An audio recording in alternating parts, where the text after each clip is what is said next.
Hello, hello, everyone. Yes, that's right. I'm back. Happy holidays.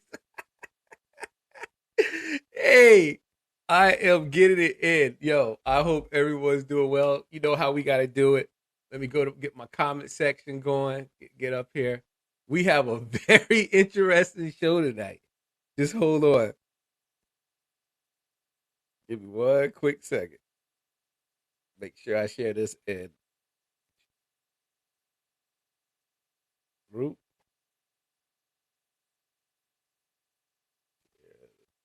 Lounge.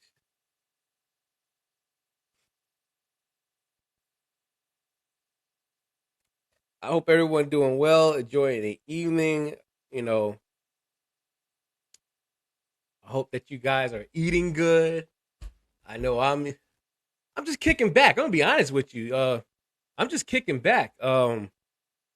Nothing crazy going on my end. It's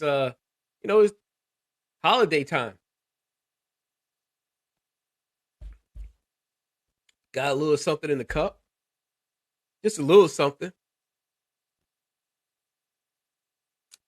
So someone probably said, "Man, weren't you on earlier?" Yeah, I was, and I decided to do a double header. Why not? Some people sitting at home, they have nothing to do, and that's okay. If you're sitting at home and you have nothing to do, you have every right to be sitting down and relaxing right now. You might be off from work, you might have had a long week.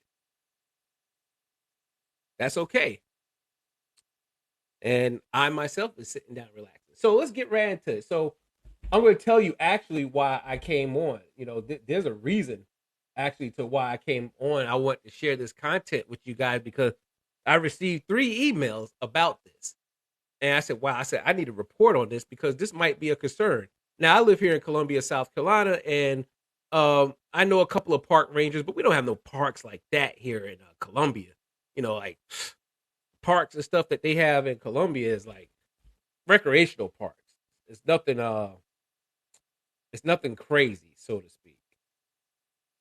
So, but this here is about people that are visiting national parks. Now, if you out and about and you live in Smoky Mountain, Tennessee, and you're visiting national parks and stuff, you might want to be a little bit alert to this. If you live in Tennessee, upstate areas, Virginia, if you live in any of these areas near heavy mountain terrain, this is some form of concern. And if anybody's streaming and you watching, just let me know. Let me know if you can hear me loud and clear. Give me a thumbs up or something. Let me know you can hear me loud and clear. So this is a concern. And before I go any further, I want to let you know there's some speculation, maybe allegations or whatever, but this has actually been mentioned by the federal government. So this is not like we're talking about haunted houses, so to speak. This is a real situation. And me being a parapsychologist, I'm going to look at the psychological aspects of it. So, how many of you guys are familiar with what they call pharaohs? Huh? Actual pharaohs. Let's look at this here. Mysteries of wild man and feral humans in our national parks. That's right, in our national parks. Now, pharaoh, give you a little bit of backstory of what they're saying. And I'm just going to give you a little backstory so you understand the content here. Back in the 1940s and 30s, they have came across children that was running wild or human beings that was spotted deep in the woods or deep in the mountains terrains of the United States, which are now national parks. That's right. And speculation and rumor has it that these people have been responsible for numerous kidnaps that have taken place in the mountains of people who have gone missing. Yes, missing. Now people say, what do they look like? Well, people that have visually might have came across them. They say they might stand anywhere between 6'4", 6'8", very hairy. And my speculation on the hair part is that maybe they wearing fur from bears or other animals that they killed. And basically, some scientists and researchers have stated that these beings have been here for a long time. that these beings, they said, actually could be Vikings or other Europeans that came to the Americas and just got lost deep in the woods and just kept mating in the mountains and just lived there from generation after generation. There's all type of space. It could be explorers from other countries and stuff that have came and got lost, or just people themselves that gave up on humanity or gave up on society and they decided to live deep in the woods and they formed communities. And people have been turned up missing, and that's why if you go to a national park, they tell you to stay on the trails. Now, some of you might be like, what are you talking about? Well, look, in the Rangers logbook, there's actually discussions that tell Rangers how to handle themselves if they come across these beings. That's right. That's right. Matter of fact, let me see if I can find you guys an older. Okay, here are national parks home to feral people. There's articles that are actually done on this. And like I said, it goes back to like the first group of people was seen in modern time was in the 30s and 40s. And there's even a story about a child that they actually rescue from the from one of these national parks, and they brought him in for psychological treatment, and the child was eating like a wild animal, like a wolf and everything. And the child actually, there's actually documentation research on it, so I'm not telling you this like as folklore. There's actual real research that's easy to attain about these pharaohs here. And they said that the child broke out of the mental institution and actually ran back to the woods. And look here, 60 Minute actually did a show on this. And this child here, this is modern day time. This child here was raised by rabbit, wolves, and dogs deep in the woods of the national park. Now, a lot of you say, oh, that's great. But let me tell you something. We adjust to our environments as human beings. And they say he'd been in the woods since he was a baby.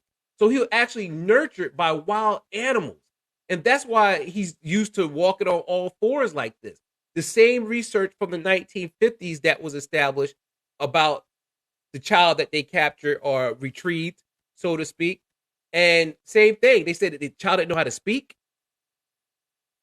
They started making a little bit of progress with him. Like I think the child broke out maybe 3 times as it got older, and then finally it just escaped and never made its way back.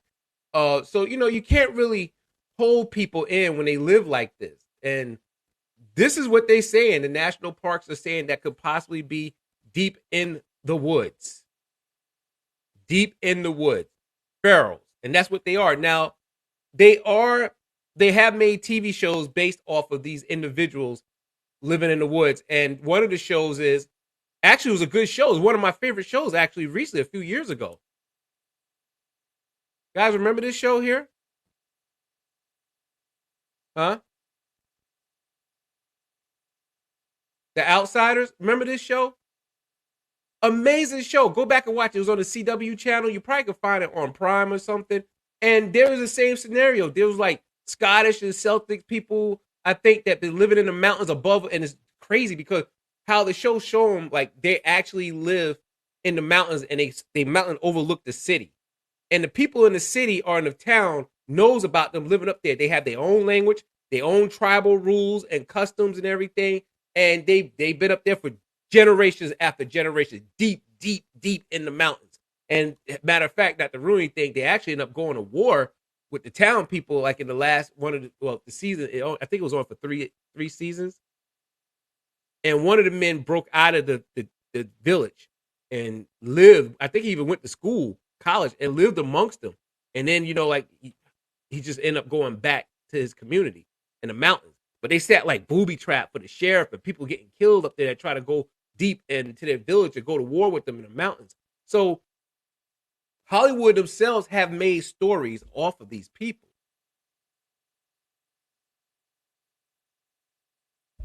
I would love to hear your thoughts on this. Anybody thoughts on this here? What do you think about this?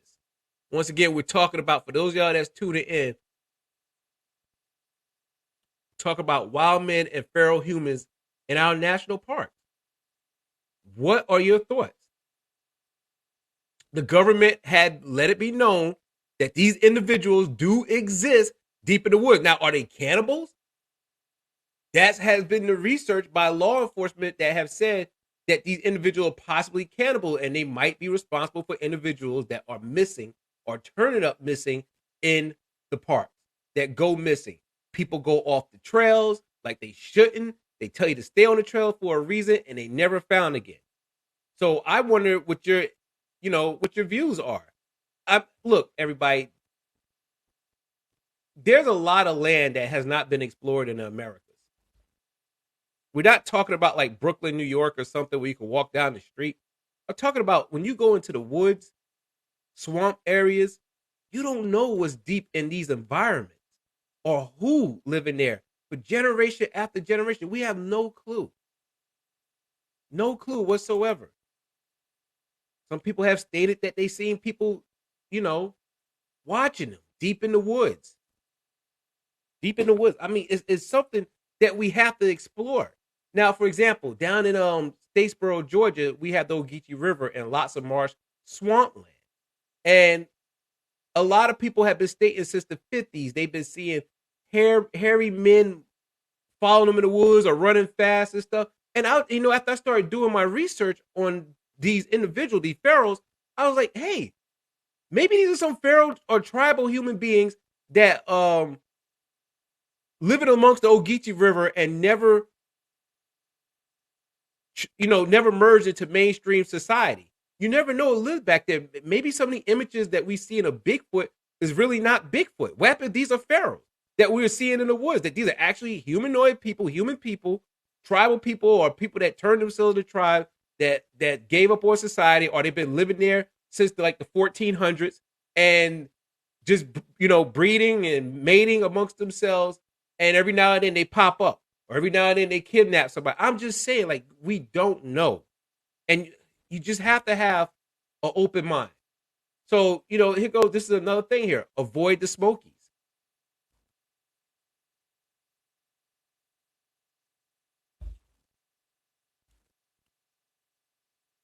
Hey, how you guys doing? They tell you to avoid the Smokies. And once again, for those guys tuning in, this is actually listed in the Rangers books to how to handle like wrong turn people. Hey, I got one. The hills have eyes. Think about that. Wrong turn, hills have eyes. All these are like similar type of people, similar type of people. It's something that we really have to explore. We take it for granted. Like the hills have eyes. Wasn't part one based on a true story? Now think about this. If you watch Texas Chainsaw Massacre, that was supposed to be based on a true story, part one, right? Obviously, this family lived deep in a rural area off the grid somewhere, and it was crazy. But this is a real scenario. Like Hollywood have made shows and movies off of these type of individuals. Think about this. They have to be super strong because they're eating wildlife. They're not eating Burger King. They got to run. They got to climb. They got to crawl. So they move differently than the average human being from day to day. And once again, for those guys tuning in, they have retrieved children from out the woods that's been living there for 15 years, being raised by wild wolves.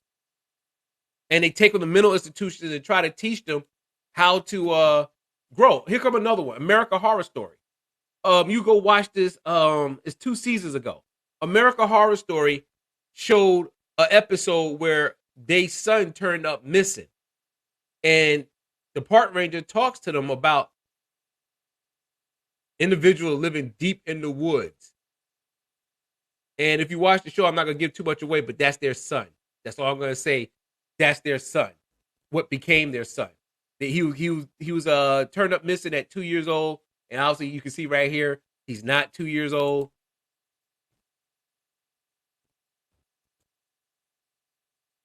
Mama's another one.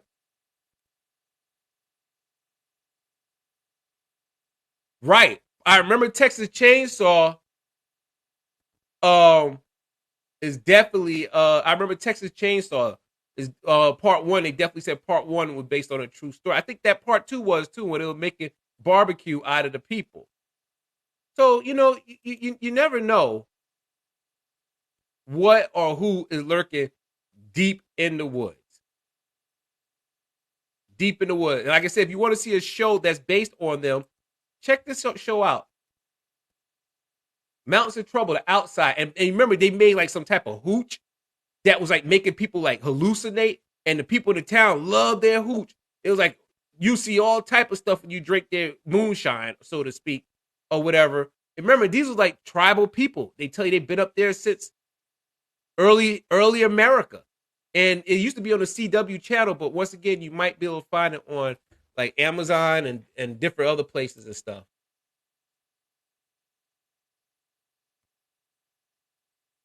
Only woods I go into are the woods in Gettysburg. And they might be haunted too. The woods in Gettysburg might be haunted too, you know. But I mean, give it a try. Give it a try. Like look at this here. This is,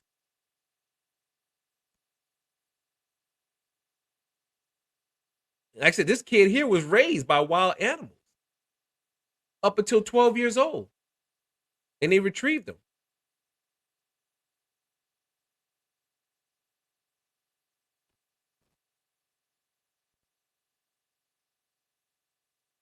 Let's see what else we have. Another image. Feral people in National Park, Cannibals. 1972, Smoky Mountain, Tennessee. They found a family of 3. They came across. They obviously was more. They came across 3 of them, and these rangers went deep off trail. And they said from what they saw them, there was communities of these people living deep in the mountains, deep in the parks, communities of them. Now, I want to tell you something. This is not about people being inbred. That's something totally different. We're talking about,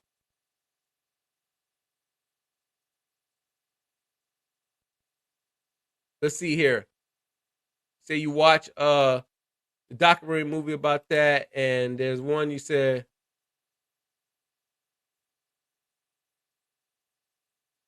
I welcome the Jersey Devil before those people. Ha, ha. And the Jersey Devil is a whole nother story, which make for a good show. You know, it's just something that we need to explore. And like the ranger said, he said that the community he came across, like he so these people had been living there for generations.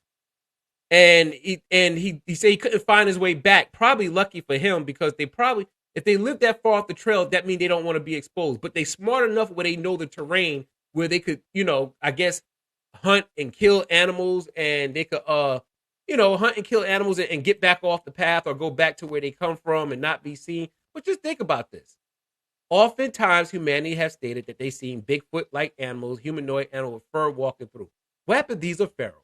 What happened to people with long hair that have not cut their hair over generations, have not shaved, and they're roaming the woods in our national parks?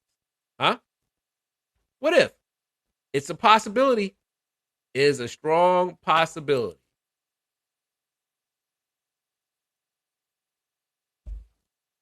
Just something for us to think about. So yeah, I had to share this show with you guys and give you a take. Make sure you go ahead and watch The Outsiders and everything. Avoid the Smokies. This is coming up in the news a lot. You can go look it up yourself. There's recent news articles where they're talking about this in the last month or two. This is a hot topic. I was going to do a show back on it this summer, and then I got caught up with other show, and then I said, you know what? I got 3 other emails, and I have an inside person. I used to work for the New York Times as a photographer and journalist. I had an inside person tell me, say, hey, man, I see the type of stuff you talk about. You might just want to put this word out there, because we've been getting a lot of chatter. A lot of chatter. I know some people and, reporters and stuff.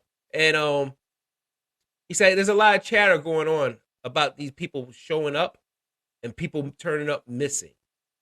It's coming up again. He said it's been quiet for years, and now they're getting this chatter.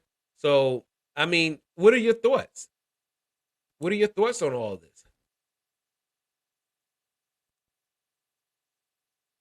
You say your biggest fear.